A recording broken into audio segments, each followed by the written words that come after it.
because the Bible says it, that he was beaten beyond recognition. And when Jesus was on the cross, before he died, he said something very profoundly. He said, Father, forgive them because they don't know what they do. Father, forgive them because they don't know the value of their own souls. Father, forgive them because they don't understand that I had to do this to save them. When Stephen was dying, the Bible said that Paul was there. Paul was basically leading it. And Stephen said, Father, do not lay this charge against him. And he died. And because Stephen said that, God could have selected Paul. Stephen forgive Paul, forgive everybody. Even Paul mentioned that, he was there when Stephen was being crucified. Paul said, I was there, I was a witness to Stephen's death. And I was a witness to when Stephen was crucified. And so, the Bible said that, what does it profit a man to gain the whole world and lose his soul? People don't understand that the reason why you forgive people is so the soul can be free.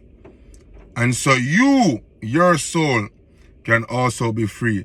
But when you forgive people, you give them an opportunity to literally live. I'm not saying that you're giving them an opportunity to live a life free from the wickedness they have done. No.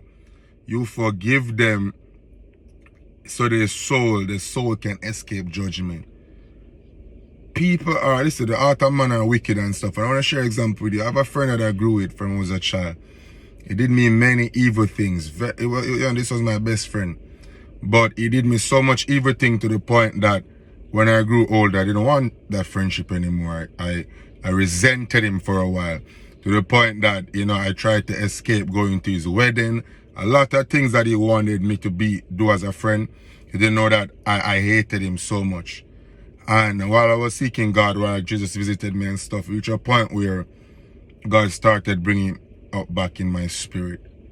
And I just had to just be bold and reach out to him and tell him that, I hated you for these things for these years. And I told him, like, you did so many things to me. And, we talk it over and stuff like that. And I just let him go.